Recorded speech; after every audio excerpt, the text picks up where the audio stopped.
हमारा उद्देश्य आज देश को बचाना है।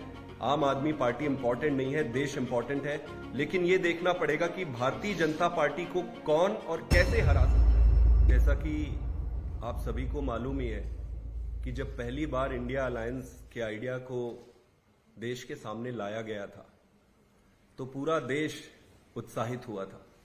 देश में एक बहुत बड़े वर्ग में एक उम्मीद जागी थी। जिस तरीके से नरेंद्र मोदी जी और भारतीय जनता पार्टी की सरकार का उद्देश्य अपनी पार्टी को आगे बढ़ाना रह गया है, देश को आगे बढ़ाना उनका उद्देश्य नहीं रहा, अपनी पार्टी भाजपा को आगे बढ़ाना उनका उद्देश्य रह गया है। ऐसी परिस्थिति में जब इंडिया अलायंस बनी तो पूरी देश में उत्साह दिखा था। इंडिया अलायंस का उद्देश्य यही था कि देश हित में सभी घटक राजनीतिक दलों को एक साथ आकर अपने स्वयं के राजनीतिक हितों की चिंता किए बगैर देश हित को ध्यान में रखकर इंडिया अलायंस को चुनाव लड़ाकर और जिताकर इस देश को एक अच्छी सरकार देने की सोच रखी गई थी।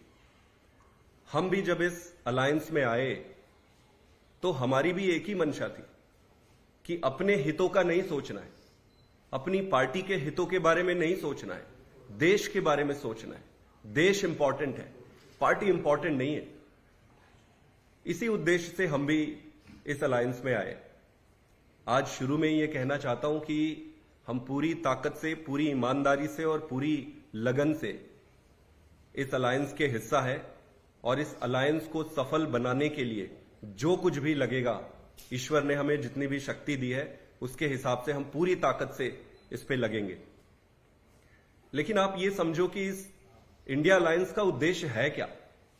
इंडिया अलायंस का उद्देश्य है कि चुनाव लड़ना, चुनाव जीतना और देश को एक नया विकल्प देना। और अगर चुनाव लड़ना और चुनाव जीतना इस पूरे पवित्र उद्देश्य का आधार है तो आपके सारे जो चुनाव लड़ने से संबंधित चीजें हैं वो महत्वपूर्ण हो जाती है। समय पर कैंडिडेट की घोषणा करना, आपकी कैंपेन प्लानिंग करना, सारे को एक साथ मिलजुल कर इस चुनाव को कैसे आगे बढ़ाया जाए उस पर बातचीत करते रहना। कांग्रेस पार्टी के साथ अलायंस की जो बातचीत हमारी सीट शेयरिंग को लेकर हुई थी, आप देखेंगे कि ये दो बारी ऑफिशियल मीटिंग हुई, एक 8 जनवरी को और दूसरी 12 जनवरी के आसपास। इन दो ऑफिशियल मीटिंग्स में जो चर्चा हुई, अच्छे एटमॉस्फेयर पे हुई, चर्चा हुई, सभी बातों पर चर्चा हुई, लेकिन उस पर निष्कर्ष कुछ निकला नहीं।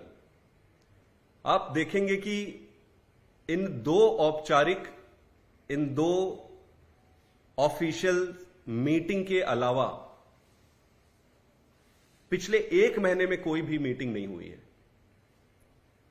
1 महीने हो गए मीटिंग का इंतजार करते कि अगली मीटिंग होगी, अगली मीटिंग में कुछ निर्णय निकलेगा और बात आगे बढ़ेगी।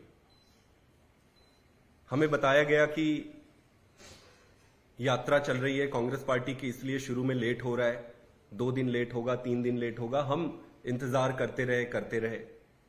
इस बीच कई कांग्रेस पार्टी के प्रमुख लीडरों से मिलने का भी मौका मिला और उनको भी कोई आइडिया नहीं है, कोई क्लैरिटी नहीं है कि भाई अगली मीटिंग कब होगी। 1 महीने से ज्यादा होने को है। ऐसी परिस्थिति में अगर आपका उद्देश्य चुनाव जीतना है तो फिर मन में प्रश्न उठता है और चिंता होती है कि इस तरीके से चुनाव जीतना तो बड़ा मुश्किल हो जाएगा। और ये चिंता ही है जिसके कारण आज मैं यहां पर बैठा हूं और भारी मन से बैठा हूं। कोई हमें यहां पर आकर कुछ बोलने की और ये सारी चीजें करने की जरूरत नहीं होती अगर हम बातचीत करते। आप देखे होंगे पिछले कुछ दिन पहले हमने आसाम में 3 कैंडिडेट्स का अनाउंसमेंट किया था। मैं उम्मीद करता हूं कि इंडिया अलायंस उसको स्वीकार करेगी। ये 3 कैंडिडेट जो हमने अनाउंस किया है वो तैयारी कर रहे हैं। बहुत अच्छा रिस्पॉन्स है आसाम में, उनकी तैयारी शुरू हो गई है। समय को देखते हुए आज मैं गोवा, साउथ गोवा से भी आम आदमी पार्टी की तरफ से कैंडिडेट की घोषणा करता हूं। आम आदमी पार्टी की तरफ से हमारे लीडर वेंजी वेगास जो है, जो बेनुलिम से वहां के विधायक भी हैं, वो हम कैंडिडेट के रूप में उनकी घोषणा करते हैं और मैं उम्मीद करता हूं कि इंडिया अलायंस इसको स्वीकार करेगी, इसकी अनुमति देगी। मैं फिर आपके माध्यम से पूरे देश के सामने और सभी के सामने ये रखना चाहता हूं कि हम अलायंस धर्मा के पूरा सम्मान करते हैं। हमारा उद्देश्य आज देश को बचाना है। आम आदमी पार्टी इंपॉर्टेंट नहीं है, देश इंपॉर्टेंट है, लेकिन ये देखना पड़ेगा कि भारतीय जनता पार्टी को कौन और कैसे हरा सकता है, इसी पर काम करना चाहिए। आज जो कुछ भी हमने ये अनाउंस कर रहे हैं, यहां आपके माध्यम से बात करने की जरूरत पड़ी है, वो बड़े भारी मन से करने की जरूरत पड़ रही है। उम्मीद करता हूं कि आगे की बातचीत जल्दी शुरू हो और सारी चीजें निष्कर्ष निकले। एक साथ मिलकर इंडिया अलायंस को मजबूत बनाएंगे और आगे खूब काम करेंगे। बहुत बहुत धन्यवाद।